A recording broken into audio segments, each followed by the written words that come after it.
Bonsoir à toutes et à tous. Bienvenue à ce webinaire du RAR. Je suis ravie de vous accueillir pour parler aujourd'hui avec Awes Seniger de son récent ouvrage Dieu est avec nous, le 7 octobre et ses conséquences, comment les religions juives et islamiques justifient la violence.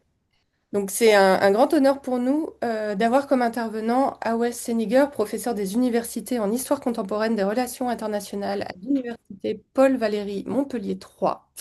C'est un spécialiste reconnu sur la question de l'islamisme en contexte majoritairement musulman et aux relations entre islam et politique en France, sujet sur lesquels il est régulièrement interrogé dans les médias.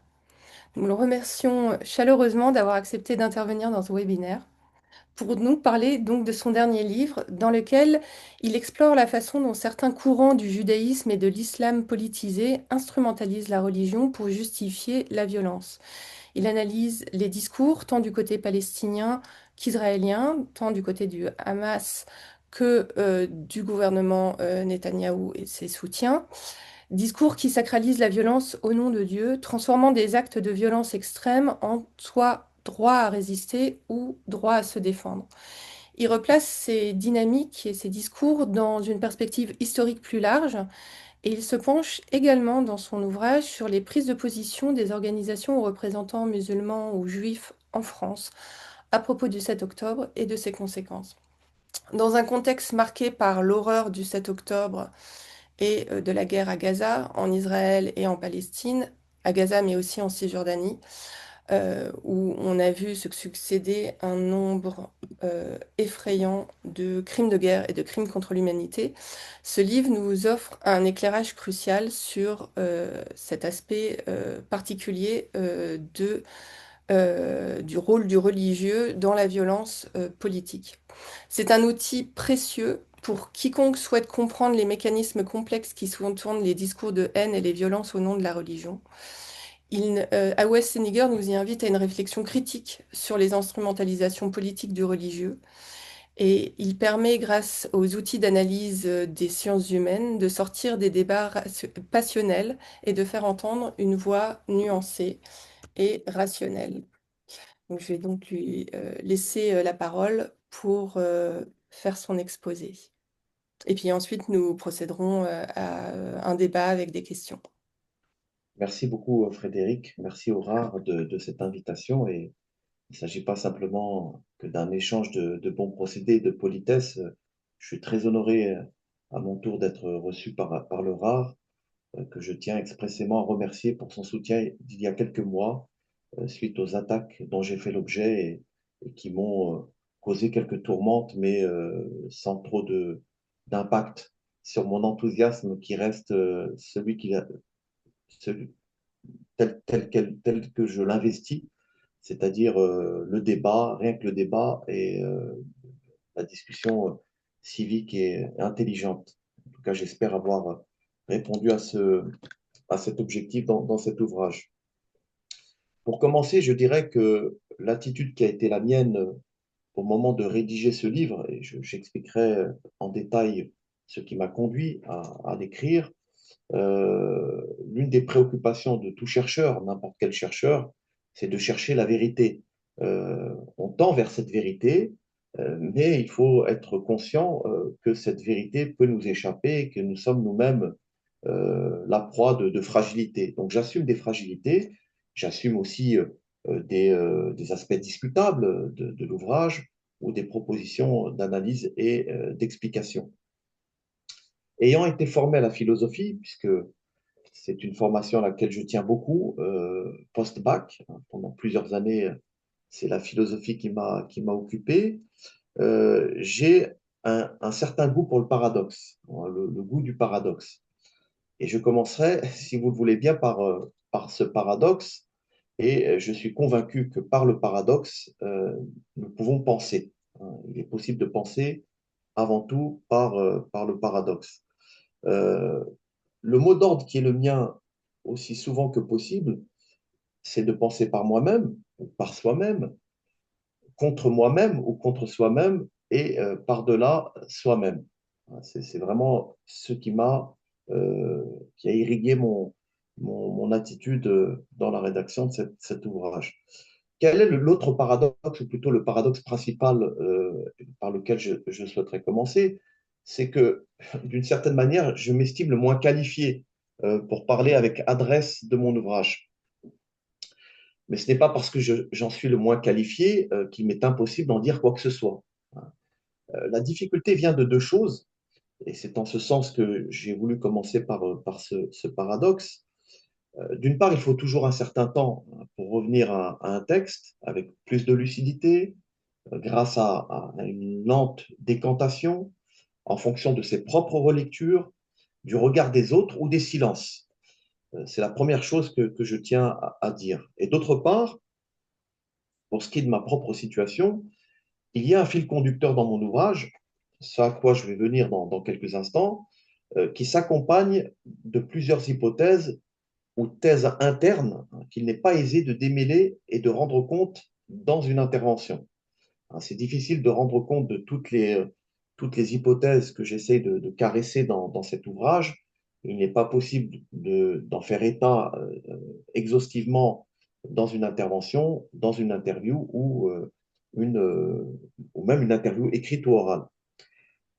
La problématique principale, et ça a été un fil conducteur tout au long du livre, euh, je pourrais la formuler en ces termes, que disent, font dire ou font accomplir ceux qui mobilisent depuis le 7 octobre les référentiels juifs et islamiques, comment la violence sous ces deux formes, symbolique et physique, je rappelle et je tiens à rappeler également que le lien entre le symbolique et le physique n'est ni automatique ni systématique.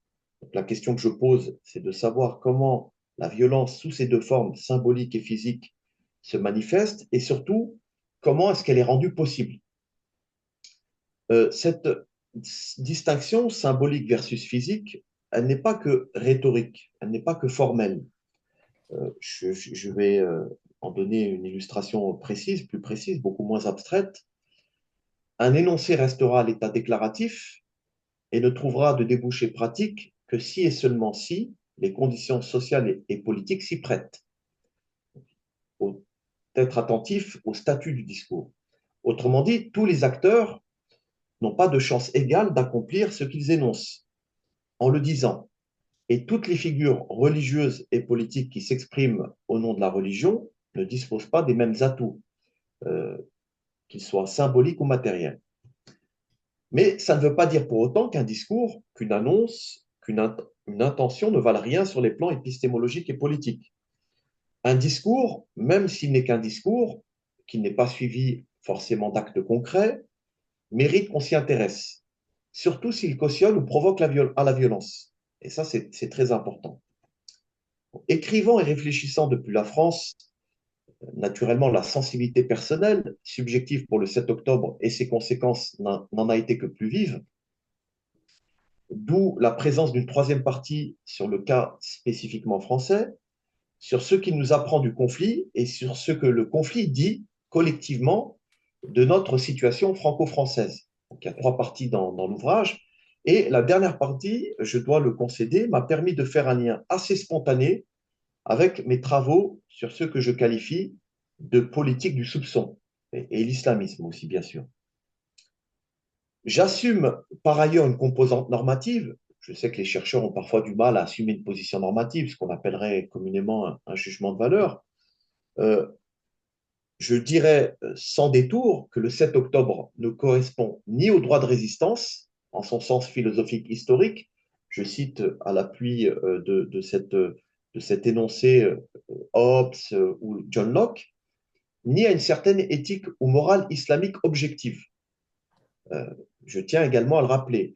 Je cite l'exemple alors c'est un leader salafiste de Gaza qui a condamné les attaques du 7 octobre, en ce sens qu'elles touchaient des civils et que même dans une guerre ou un conflit, il n'est pas possible, du point de vue de l'islam ou des représentations de l'islam normatifs, d'en attenter à la vie de civils. J'ajoute de la même façon, la riposte israélienne sur Gaza repose plus sur l'autodéfense que sur la légitime défense. Et je tiens à cette distinction, et je vais en dire là quelques mots. La légitime défense, c'est quand vous répondez à une agression. pour la faire cesser. L'autodéfense, c'est autre chose. C'est que quand l'agression est terminée, vous continuez dans une forme de vengeance. Et cette distinction, je la dois, et vous y trouverez là un lien avec ce qui précède, à mon professeur de terminale en philosophie il y a déjà plus de 20 ans. Mes hypothèses sont multiples, je n'en retiendrai donc que quelques-unes dans la mesure où le livre, je l'ai dit, est un tiroir. Petite parenthèse que je ferai, j'ai beau essayer de me réformer sur le plan de l'écriture, je ne sais pas faire autrement. Avec les qualités, les défauts qui l'accompagnent, j'ouvre beaucoup de pistes que j'entrevois, mais je n'approfondis pas forcément toutes les pistes. Mais j'estime nécessaire de dire qu'elles existent au moins. Je m'inscris dans une série de travaux anciens ou plus récents. Je cite d'ailleurs à un moment donné, et c'est très important, un ouvrage du politiste Patrick Michel, très ancien, de 94, qui s'intitule Politique et religion, la grande mutation. Il explique en quoi le religieux, il faut le prendre au sérieux, mais qu'il interagit avec d'autres composantes. Je me suis appuyé également sur Foucault, sur Carl Schmitt, Mark Juergensmeyer, Michael Walzer, Paul Ricoeur, Benedict Anderson et d'autres auteurs. J'ai essayé de ne pas faire de name dropping. Hein. Il ne s'agit pas simplement d'aligner des noms d'auteurs, mais de m'appuyer sur leurs travaux pour nourrir ma réflexion du point de vue théorique. Il n'est pas possible d'isoler totalement la variable religieuse, je viens de le dire, qui interagit nécessairement avec d'autres dimensions individuelles et collectives, structurellement et conjoncturellement, mais elle peut recevoir un traitement plus attentif. C'est ce que j'ai tenté de faire, c'est ce que j'ai tenté de dire et de démontrer. Et à cet égard, je cite un ouvrage très ancien d'un philosophe libanais qui s'appelle Bassem el-Hashim, qui est un ouvrage que je m'étais procuré lors d'un voyage au Liban il y a une vingtaine d'années, qui m'a été vraiment très précieux. Et Bassem el-Hashim explique en quoi la religion doit être traitée de manière attentive, et ne pas simplement renvoyer ça à une forme d'illusion. Hein. La religion, la mobilisation de la religion ne devrait qu'à une instrumentalisation pure et simple des acteurs. Et je m'inscris en faux vis-à-vis de cette idée qui consiste ou à ramener la religion simplement à une instrumentalisation de la part de ceux qui la mobilisent. On pourra en discuter au cours de nos échanges. Je formulerai une autre hypothèse. La religion accompagne, légitime et décuple la violence politique en la sacralisant ou en la sanctifiant. D'un côté, dans le cas palestinien du Hamas et de leur soutien, je me suis vraiment tenu essentiellement au Hamas, même si je sais que d'autres activistes, d'autres acteurs collectifs et individuels ont rejoint le Hamas dans les opérations terroristes du 7 octobre. Mais je me suis vraiment intéressé au Hamas en tant que commanditaire principal. D'un côté, dans le cas du palestinien, du Hamas et de leur soutien, elle occupe, la religion, après le 7 octobre, un statut particulier. Il s'agit essentiellement, à partir de prélèvements textuels que j'ai faits au discursif, de déclarations d'un certain nombre d'acteurs, de galvaniser les troupes, des militants, des miliciens ou même des musulmans ordinaires, les musulmans du monde, en convoquant l'émotion, un imaginaire religieux communautaire, des représentations, des versets coraniques, des traditions prophétiques, en référence à des espaces et à des lieux saints. Jérusalem, El-Quds, Beit el-Maqdis, la maison sacrée, ou El-Isra ou El-Mi'raj, qui est dans la tradition musulmane, qui rappelle le voyage du prophète de l'islam miraculeux, au sens musulman, de la Mecque vers Jérusalem, et ensuite l'élévation de Mohammed vers les cieux à partir de Jérusalem. Et ces acteurs convoquent certes un imaginaire religieux, mais cherchent aussi, je parle des acteurs du Hamas, à mobiliser des références au droit international, avec des glissements repérés ici ou là, judéophobes, voire antisémites. Et l'hypothèse que je formule à partir de ce à quoi j'ai pu avoir accès, et je confesse qu'il est tout à fait possible que je sois passé à côté de déclarations ou d'autres déclarations. Mais je dirais la chose suivante, si la persistance de l'antisémitisme ne fait pas de doute dans les rangs du Hamas, et je l'ai renseigné en allant faire des prélèvements textuels discursifs à la source, dans les années 2000, et d'ailleurs même des sympathisants du Hamas reconnaissent et le regrettent les références antisémites d'un certain nombre de dirigeants qui n'ont pas renoncé à cet antisémitisme, tous les dirigeants du Hamas n'en font pas nécessairement la démonstration. Et certains même déclarent ou assument y avoir renoncé publiquement, en introduisant une distinction entre judéité et promotion du colonialisme, de la colonisation ou du maintien tel quel de l'État d'Israël. Et il faut euh, souligner un point, le flou y est assurément volontairement entretenu, parce qu'on ne sait pas très bien, bon, il y a une distinction entre la judéité et la promotion du colonialisme, mais l'ambiguïté porte sur est-ce que le Hamas accepte un partage sur la base de 67 ou est-ce qu'il veut récupérer l'entièreté du territoire, c'est-à-dire détruire l'État d'Israël. Et cette ambivalence est permanente, elle n'a pas disparu, même si le Hamas déclare dans un document 2017 que je mobilise que la base, ce n'est pas dit aussi clairement, la base de la résolution 242 serait une base constitutive pour un État palestinien. Mais ce n'est pas clair et je le concède. Je cite à ce propos Khaled Mish'al, qui est l'un des cadres historiques du mouvement, qui déclare dans, dans un discours du 31 janvier 2006, c'est un discours en arabe, et la référence à ce discours, je l'ai découverte dans un ouvrage collectif en arabe de 2005 originellement, qui a été ensuite publié une seconde fois en 2015 où il y a des contributions rassemblées en langue arabe, où Meshal aurait dit, hein, dans cette déclaration du 31 janvier 2006, notre message aux Israéliens est le suivant, nous ne vous combattons pas parce que vous êtes de telles croyances ou de telles civilisations déterminées. Les Juifs vécurent dans le monde islamique durant 13 siècles dans la paix et la concorde.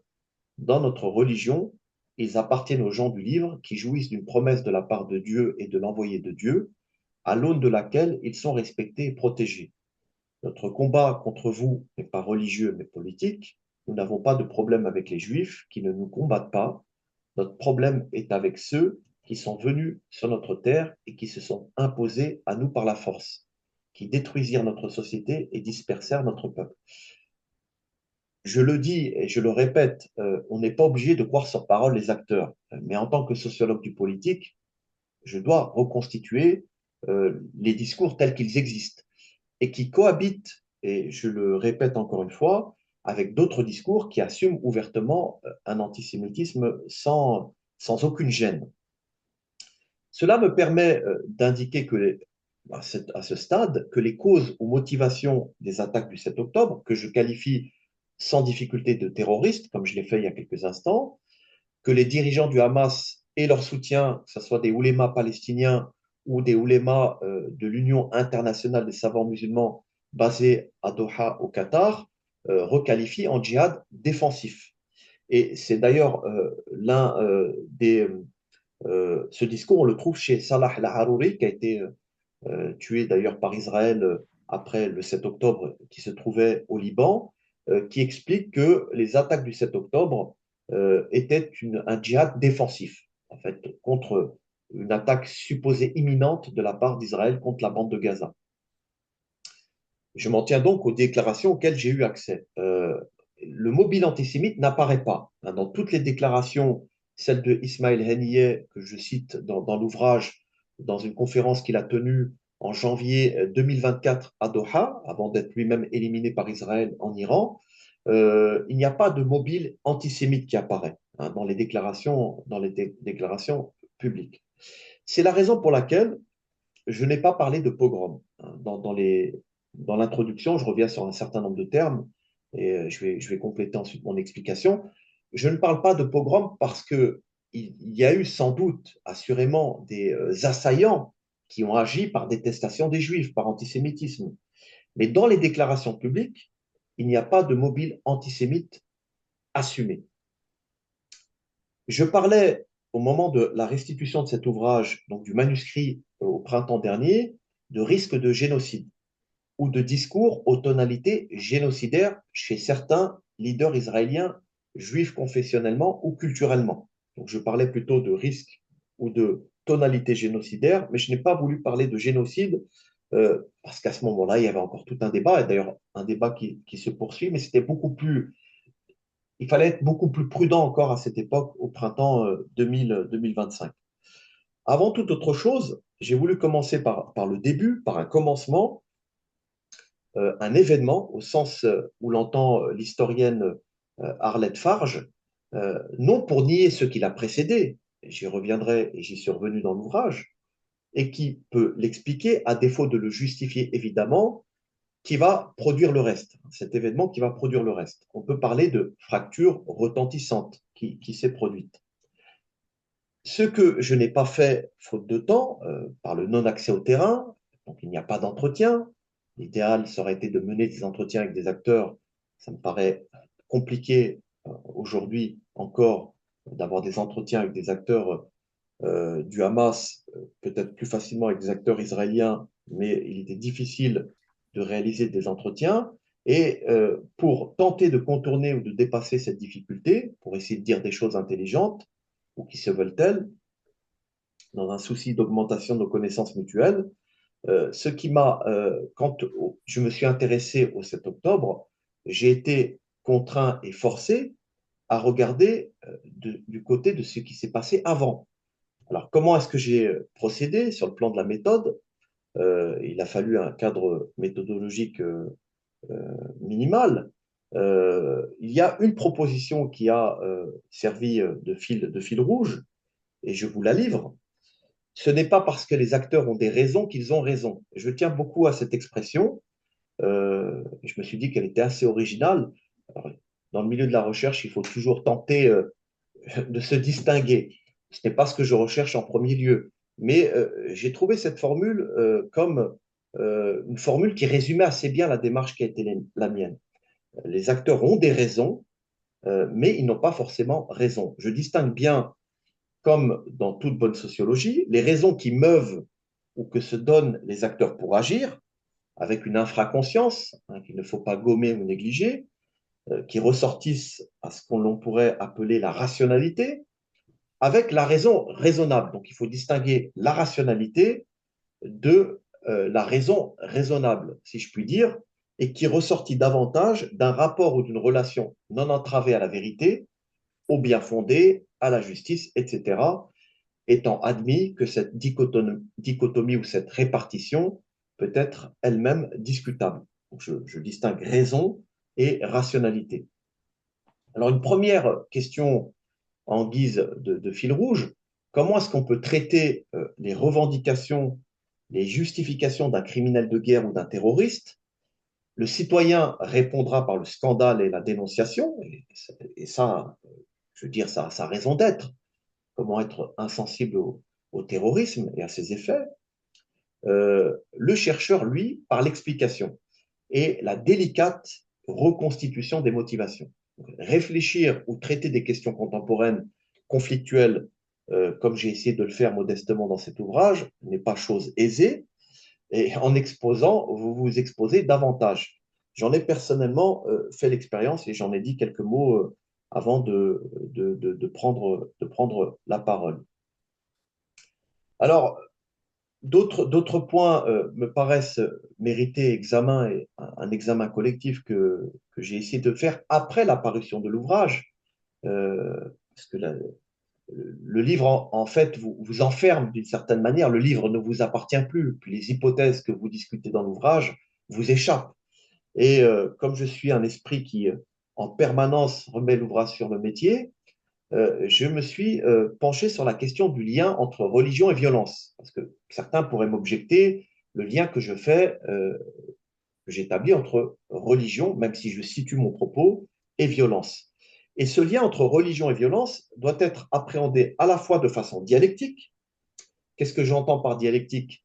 Les textes religieux et sacrés, je mets des guillemets, ou considérés comme tels par les fidèles, sont traversés par cette dialectique de paix et de violence. Donc, il serait absurde de considérer la religion comme a priori pacifique ou pacifiste, comme il serait absurde de considérer la religion, quelle qu'elle soit, comme a priori violente ou terroriste. Deuxième élément important, relationnel, de façon relationnelle, appréhender le lien entre religion et violence de façon relationnelle. Elle est violente, la religion, par rapport à qui, par rapport à quoi et comment. Et donc, troisième élément de la triade, circonstancié, de façon circonstanciée. Quand est-ce que la religion devient violente ou peut-elle être violente?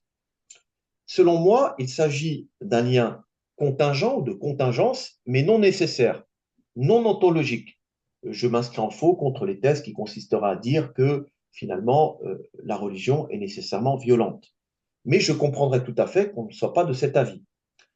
Je donnerai l'exemple de l'islam, qui est la religion que je connais le mieux, historiquement, ou de ce que l'on en sait, de manière, je dirais, scientifique.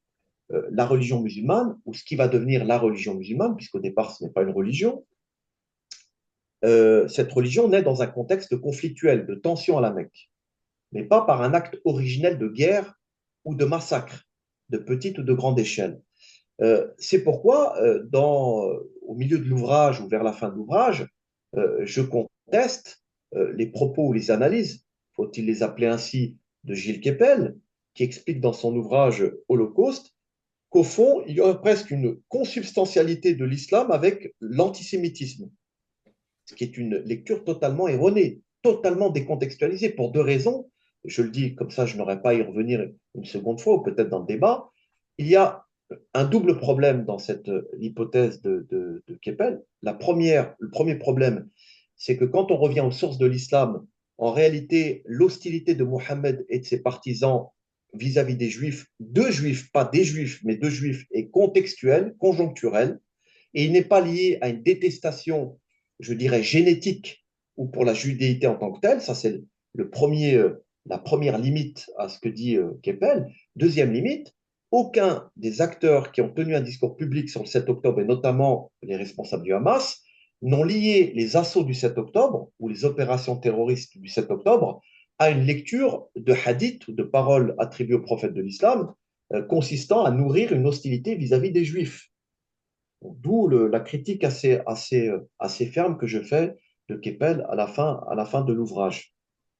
Donc, si l'on devait suivre, fût-ce partiellement, car René Girard s'intéresse essentiellement aux religions archaïques, je dirais que les rites ou les interdits religieux, par la répétition, par la constance, peuvent au contraire être appréhendés comme un substitut à la manifestation spontanée de la violence, une sorte de dérivatif ou d'exorcisme exercé aux pulsions de violence.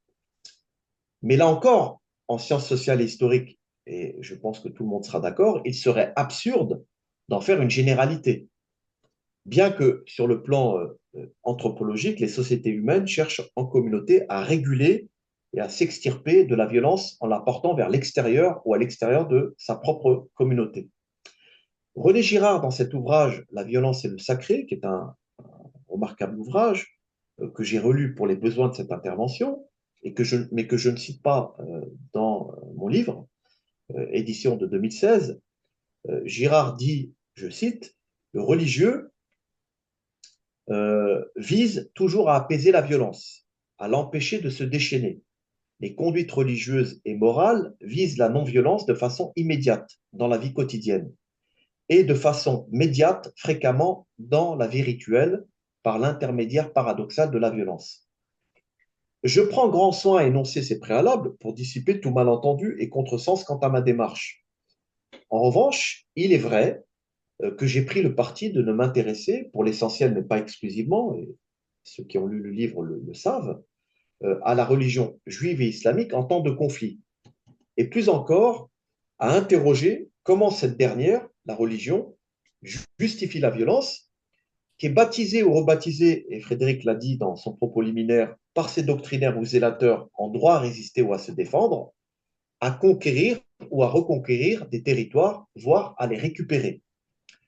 Et pour parer à toute généralisation intempestive, j'ai essayé de situer mon propos, de circonscrire un corpus et de prendre comme figure d'examen les belligérants, les doctrinaires ou des doctrinaires, des autorités religieuses ou politiques, israéliens, juifs, palestiniens, arabes, musulmans et français. Et bon, je vais citer ce passage très vite de Bourdieu. Alors, je cite Bourdieu dans le livre, mais il y a un autre passage de raison pratique que j'aimerais vous soumettre par rapport à cette quête des raisons des acteurs. Euh, on ne peut pas faire de la sociologie sans accepter ce que les philosophes classiques appelaient le principe de raison suffisante, et sans supposer, entre autres choses, que les agents sociaux ne font pas n'importe quoi, qu'ils ne sont pas fous, qu'ils n'agissent pas sans raison, ce qui ne signifie pas qu'on suppose qu'ils sont rationnels, qu'ils ont raison d'agir comme ils agissent, ou même plus simplement, qu'ils ont des raisons d'agir, que ce sont des raisons qui dirigent ou guident ou orientent leur action. Ils peuvent avoir des conduites raisonnables sans être rationnels. Moi, je vois les choses un peu différemment. Ils peuvent avoir des conduites dont on peut rendre raison, comme disaient les classiques, à partir de l'hypothèse de la rationalité, sans que ces conduites aient eu la raison pour principe. Donc, c'est vraiment ce que j'ai essayé de faire dans cet ouvrage, hein, reconstituer les raisons, ce qui m'a amené à dire ce que je vous ai dit par rapport à la manière dont le Hamas rend compte des raisons qui l'ont motivé à commettre les actes du 7 octobre, sans oublier de rappeler et de souligner par ailleurs qu'il y a aussi une reconstruction ex post des raisons qui ont motivé les attaques du 7 octobre. Parce que tous les dirigeants, et ça je l'ai appris plus tard, tous les dirigeants n'étaient pas forcément d'accord pour les opérations du 7 octobre. Et l'un des dirigeants, Abu Marzouk, qui se trouve au Qatar, a dit, à ma connaissance, il est au Qatar, a dit que s'il avait pu mesurer les effets du 7 octobre, sans doute se serait-il opposé avec plus de fermeté. Et Abu Marzouk a été marginalisé et décrié par les propres dirigeants, ses propres amis du Hamas. Donc on voit qu'il y a eu des lignes de fracture. Mais il y a une reconstruction ex post, parce qu'il y a aussi une image du mouvement à donner à l'international. Donc le Hamas n'a aucun intérêt à justifier la volonté de cibler des civils. Et par ailleurs, le Hamas n'a pas reconnu avoir commis des sévices, alors qu'il y a des documents. Et il y a un état des lieux qui a été fait sur des viols et des sévices qui ont été portés contre des victimes dont certaines sont mortes. En travaillant sur le 7 octobre et ses suites, j'ai été amené, bien sûr, à prendre au sérieux aussi les émotions. Et je cite Philippe Brault, parce que les émotions nous ont traversés ici en France. Et Philippe Brault dit une chose tout à fait juste sur les émotions dans un ouvrage d'il y a quelques années. Il écrit que des objets émotionnellement investis suscitent des affects dissemblables, voire antagonistes, témoignant des luttes de sens qui se sont déroulées autour d'eux. Et je dois dire que les émotions, il faut en tenir compte, et je pense qu'un certain nombre d'acteurs politiques, je ne suis pas le seul à le penser, sont passés un peu trop vite sur le 7 octobre pour immédiatement aller après le 7 octobre et après le 8 octobre. Je cite Eva Illouz. Alors j'ai écouté Eva Illouz ce matin sur France Culture, nous sommes le 16 décembre, hein, pour ceux qui écouteront cette intervention, j'ai été très dubitatif sur certains de ces développements. Alors, autant je reconnais des aspects très pertinents de son tract chez Gallimard que je cite, et elle a raison de dire que on a trop peu fait de cas du 7 octobre, c'est vrai, mais j'ai trouvé ces tonalités peut-être excessives par certains autres aspects, mais on pourra y revenir dans le débat. En travaillant sur les émotions, j'ai vu aussi comment Netanyahou et des dirigeants israéliens ont instrumentalisé l'émotion légitime du 7 octobre pour se venger, hein, donner dans une forme de vengeance que décrit très bien René Girard dans La violence et le sacré, où il explique que la vengeance nourrit d'autres vengeances, dans une forme de cycle ininterrompu. Et donc, ces émotions ont pu faire l'objet d'un investissement politique conflictuel. Euh, En travaillant sur le 7 octobre, je l'ai rappelé il y a quelques instants, j'ai donc regardé dans le rétroviseur et j'ai découvert que les massacres étaient comme un lointain écho d'autres tragédies, d'autres violences, qui finalement ne cessent de se répondre pour le pire. Et Benny Morris, dans un travail consacré à la naissance du problème des réfugiés palestiniens en 1988, insiste sur le facteur atrocité dans la guerre 47-49. Et il rappelle le massacre de Der Yassin du 9 avril 1948 qui a été précédé et suivi de nombreux autres massacres, accomplis d'abord par la Haganah, qui a été créée en 1920, puis par Tsahal par la suite. J'ai voulu aussi revenir là-dessus. Alors, la religion telle qu'elle est convoquée, puis je vais m'arrêter dans quelques instants, parce que le plus important, ce sont les questions, pas ce que je présente. La religion telle qu'elle est convoquée chez des juifs, alors j'ai pris l'exemple du Likoud, de Netanyahou, des messianistes, etc., et des musulmans, le Hamas, les oulémas, etc., participe de la vengeance, l'accompagne, voire y encourage ou l'encourage. Et la vengeance y a d'autant plus un statut prééminent qu'elle s'autorise de la religion et que la justice ou l'esprit de justice, commandé notamment par le droit international, est absent, ignoré ou délaissé. René Girard, encore lui, écrit des choses de nouveau précises sur ce que fait la vengeance et sur ce qu'elle fait faire, puisque aussi bien les actes terroristes du 7 octobre que la réponse militaire sans pitié post-7 octobre exprimaient une même logique de rage et de vengeance extrême. Je vais, avant de m'arrêter très vite, vous citer ce passage de René Girard. Pourquoi la vengeance du sang, partout où elle sévit, constitue-t-elle une menace insupportable? La seule vengeance satisfaisante devant le sang versé consiste à verser le sang du criminel. Il n'y a pas de différence nette entre l'acte que la vengeance punit et la vengeance elle-même. La vengeance se veut représailles et toute représaille appelle de nouvelles représailles. Le crime que la vengeance punit ne se conçoit presque jamais lui-même comme premier. Il se veut déjà vengeance d'un crime plus originel. La vengeance constitue donc un processus infini, interminable. Chaque fois qu'elle surgit en un point quelconque d'une communauté, elle tend à s'étendre et à gagner l'ensemble du corps social. Elle risque de provoquer une véritable réaction en chaîne aux conséquences rapidement fatales dans une société de dimension réduite. La multiplication des représailles met en jeu l'existence même de la société. C'est pourquoi la vengeance fait partout l'objet d'un interdit strict. Si je devais terminer en étant conscient du caractère parcellaire de ma présentation, parce qu'on ne peut pas embrasser l'entièreté des thèses et des hypothèses que je discute, la place de la religion, et j'ai essayé de le développer dans un article d'AOC que Cécile Moscovitz m'avait demandé de produire à la suite de l'apparition de l'ouvrage. Il y a deux opérations militaires qui se sont déroulées donc, postérieurement à l'apparition de mon livre. C'est l'opération des chariots de Gédéon, hein, qui fait référence au livre des juges, qui a été convoqué par l'état-major israélien et par Netanyahou lui-même, puisqu'il est aussi impliqué dans la manière dont on baptise des opérations militaires. Et les Palestiniens du Hamas ont répondu à l'opération Les chariots de Gédéon, qui baptisait une opération dans le centre de Gaza, le retour du bâton de Moïse. Et en fait, Moïse serait du côté des Palestiniens et des musulmans contre le pharaon que Israël représenterait. Et il y a beaucoup de ces références dans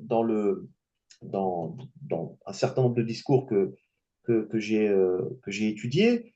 Et il est vrai que du côté palestinien, parce que, alors ça c'est une différence quand même fondamentale, je le dis maintenant, j'aurais presque pu le dire avant, c'est que vous avez d'un côté des religieux ou des activistes qui n'ont pas forcément les moyens de leur parole, c'est-à-dire que le discours du djihad ou de la violence n'a pas forcément de débouché pratique si l'on accepte la question bien sûr, le 7 octobre, tandis que du côté israélien, qui est un pays reconnu internationalement, qui a des atouts stratégiques, qui a un soutien de la communauté internationale, il est vrai que le discours religieux a les moyens de l'État et que par conséquent, il peut se déployer plus aisément dans la réalité. Mais je ne pourrais pas, de là où je suis, compte tenu de la non-accès au terrain, dire de manière certaine qu'il y a un lien mécanique, et je retrouve là l'une des hypothèses que je formule dans le livre, de lien mécanique entre cette violence symbolique telle qu'elle est proclamée, telle qu'elle se manifeste dans le discours de certaines autorités religieuses